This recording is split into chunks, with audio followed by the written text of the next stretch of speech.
Our fifth contestant, Mariana Pascal, local English or standard English? Local English or standard English? Mariana Pascal.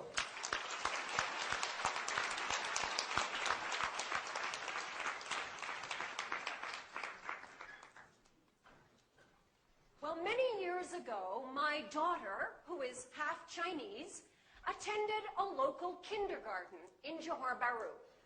And I remember one day I went to pick her up, and she came running up to me, and she said, "Mommy, what's this?" I said, "I don't know, ask your teacher." She turned and she said, "Teacher, this what, ah?"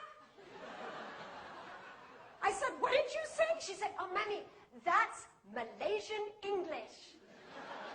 My fellow Toastmasters, we hear a lot these days about local varieties of English. Should we embrace them as a part of the culture? Or should we eliminate them and replace them with standard English? What do you think? Embrace or replace?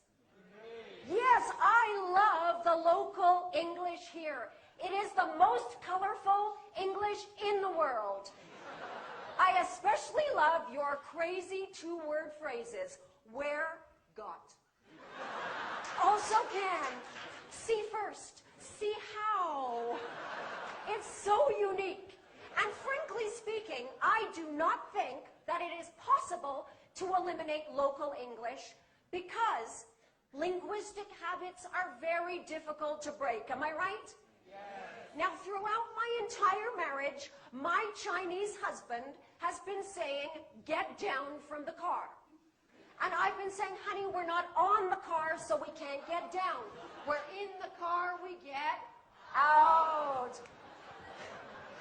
And he says, "Oh, yeah. Okay, get down." Can't change. In fact, I was in a taxi the other day, and the taxi driver said to me, "Okay, miss, you get down here, huh?" I said, No. You get out here." He said, "It's my taxi, you get out."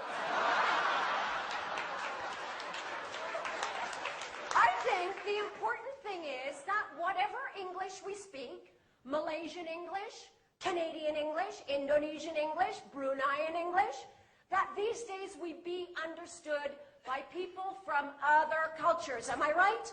Yes.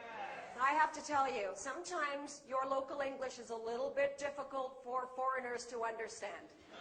I will give you an example. Now, when I first came to Malaysia, I went to a teachers' conference in KL.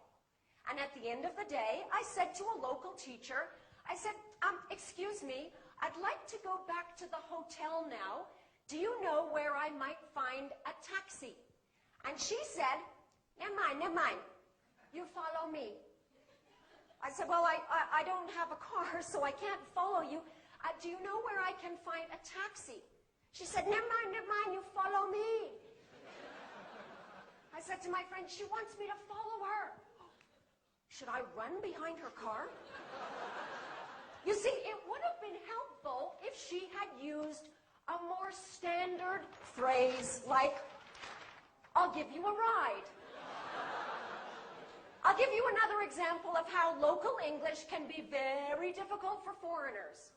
Now, my British friend Jolene came to Malaysia to work in a restaurant. And on her very first day, the manager asked her to make fruit juice. So he gave her some fruit, and he gave her a blender. And he said, "You put in fruit after you switch on."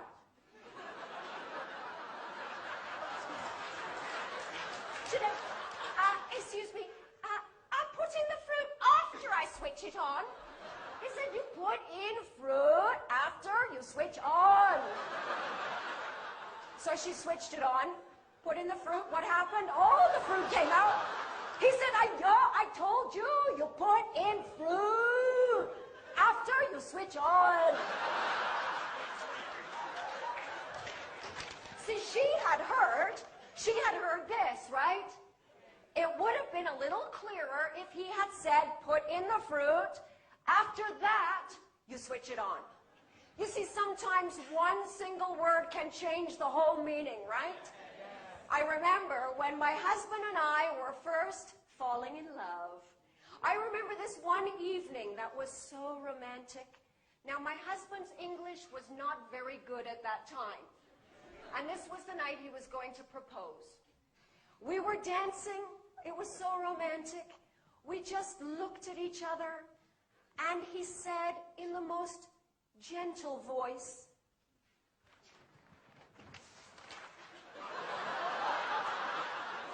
"All your eyes are big. How many eyes do I have?" I felt like an alien. It was not romantic. There was no proposal that night. Now, sometimes one single letter can change the entire meaning of what you're trying to say, right? My 17-year-old student, Chai Shen, had just come back from England. And she said to me, "Teacher, in England, many people very stupid." I said, "What do you mean?" She said, "I fly to London. My skin very dry. My eyes very itchy. I go to information. I say, 'Excuse me, where can I find ice cream?' He sent me to McDonald's. Very stupid." So where does this leave us with local English? Well, this is what I say. Yes, we need standard English because we must be able to communicate with people from other cultures. But what a terrible shame it would be to lose the beautiful, colorful, vibrant local English. So I say both also can love. Back to you.